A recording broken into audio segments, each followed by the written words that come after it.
Rapat Dewan Gubernur Bank Indonesia pada 23 dan 24 Mei 2022 memutuskan untuk mempertahankan BI 7-day reverse repo rate sebesar 3,5%.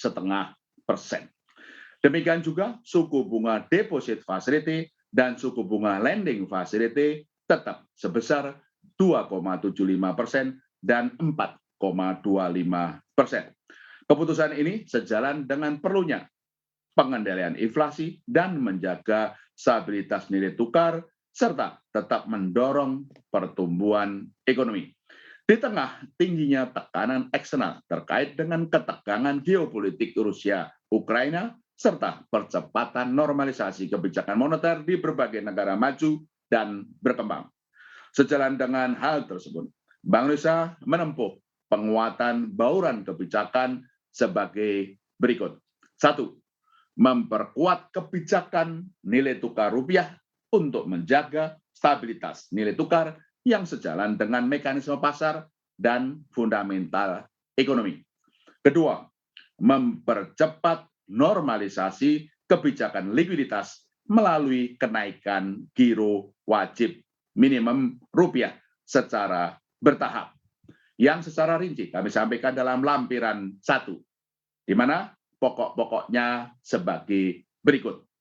Kewajiban minimum GWM rupiah untuk bank umum konvensional yang pada saat ini sebesar 5% akan naik menjadi 6% mulai 1 Juni 2022 menjadi 7,5%, saya ulangi lagi, menjadi 6% mulai 1 Juni 2022, kemudian naik menjadi 7,5% mulai 1 Juli 2022, dan menjadi 9% mulai 1 September 2022.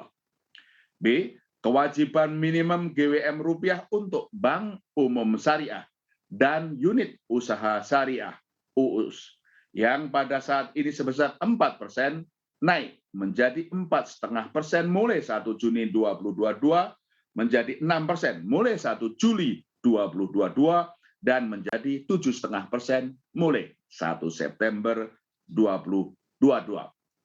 Bank Indonesia memberikan remunerasi sebesar 1,5% terhadap pemenuhan kewajiban GWM setelah memperhitungkan insentif bagi bank-bank dalam menyalurkan kredit dan pembiayaan kepada sektor prioritas dan UMKM dan atau memenuhi target RIM. D. Kenaikan GWM tersebut tidak akan mempengaruhi kemampuan perbankan dalam penyaluran kredit pembiayaan kepada dunia usaha dan partisipasi dalam pembelian SPN untuk pembiayaan APBN. Hal ini mengingat tingginya rasio AL per DPK, yaitu likuiditas perbankan yang tetap longgar.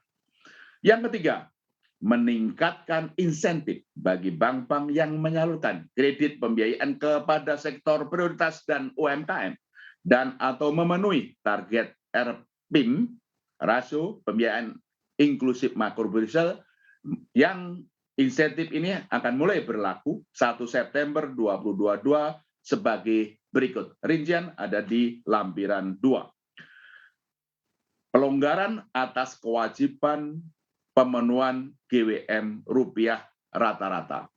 Insentif yang semula 1% menjadi maksimal sebesar 2%, yaitu melalui insentif atas pemberian kredit dan pembiayaan kepada sektor prioritas paling besar 1,5% dari sebelumnya paling besar 0,5%, dan insentif pencapaian RPIM yang tetap sebesar 0,5%.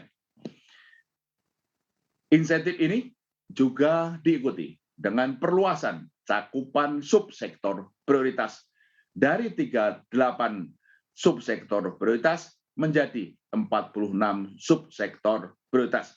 Saya ulangi, dari 38 menjadi 46 subsektor prioritas yang dibagi ke dalam 3 kelompok, yaitu kelompok yang berdaya tahan, resilient, kelompok yang pendorong pertumbuhan, growth driver, dan kelompok korporasi atau sektor prioritas, penopang pemulihan, slow starter. Pemberian insentif tersebut ditujukan untuk semakin meningkatkan peran perbankan dalam pembiayaan inklusif dan mendukung pemulihan ekonomi nasional.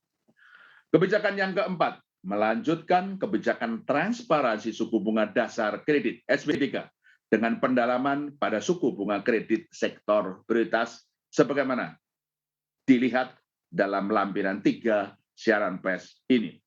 Kebijakan yang kelima, melanjutkan dukungan pengembangan UMKM melalui penyelenggaraan karya kreatif Indonesia (KKI) dalam rangka mendorong pemulihan ekonomi, termasuk suksesnya Gerakan Nasional Bangga Buatan Indonesia dan Gerakan Bangga Berwisata Indonesia (GBBI dan GBWI). Kebijakan yang keenam, memperkuat kebijakan sistem pembayaran untuk mendukung pemulihan ekonomi dan akselerasi digitalisasi yang inklusif. Melalui yang pertama, melanjutkan masa berlakunya kebijakan batas minimal pembayaran dan nilai denda keterlambatan pembayaran kartu kredit dari semula akan berakhir 30 Juni 2022 diperpanjang menjadi 31 Desember 2022. Hal ini guna mendukung perkembangan transaksi kartu kredit dengan tetap menjaga risiko kredit. Kebijakan yang selanjutnya adalah memperpanjang masa berlaku merchant discount rate QR Indonesia Standard untuk merchant kategori usaha mikro UMI sebesar 0% dari semula berakhir 30 Juni 2022 menjadi diperpanjang hingga 31 Desember 2022. Guna melanjutkan upaya perluasan ekosistem digital dan mendorong peningkatan transaksi khususnya UMKM. Kebijakan ketujuh, memperkuat kebijakan internasional dengan memperluas kerjasama dengan bank sentral dan otoritas negara mitra lainnya, fasilitasi penyelenggaraan promosi investasi dan perdagangan di sektor prioritas bekerjasama dengan instansi terkait serta bersama Kementerian Keuangan mensukseskan 6 agenda prioritas jalur keuangan presidensi Indonesia pada G20 tahun 2022. Bank Indonesia akan senantiasa mencermati arah perkembangan inflasi dan menempuh langkah-langkah yang diperlukan untuk memastikan terkendalinya inflasi sesuai sasaran yang ditetapkan 3% plus minus 1% pada tahun 2022 dan 2023. Untuk itu, koordinasi dengan pemerintah, baik pusat maupun daerah, melalui tim pengendali inflasi, TPIP dan TPID, terus diperkuat. Untuk menjaga stabilitas makroekonomi dan mendorong pemulihan ekonomi nasional, koordinasi kebijakan moneter dan fiskal terus ditingkatkan, termasuk komitmen Bank Indonesia dalam pembelian SBN sebesar 224 triliun rupiah untuk pembiayaan kesehatan dan kemanusiaan dalam APBN 2022 sebagaimana telah disepakati oleh Menteri Keuangan dan Gubernur Bank Indonesia melalui surat keputusan bersama yang ketiga. Demikian pula koordinasi di bawah Komite Stabilitas Sistem Keuangan KSSK serta koordinasi secara erat secara bilateral antara Bank Indonesia dengan otoritas jasa keuangan terus diperkuat dalam menjaga stabilitas sistem keuangan.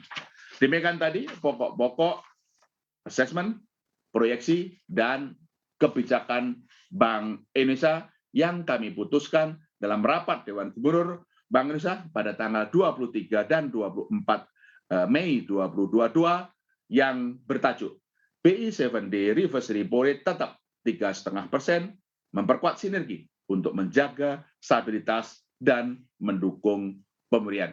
Demikian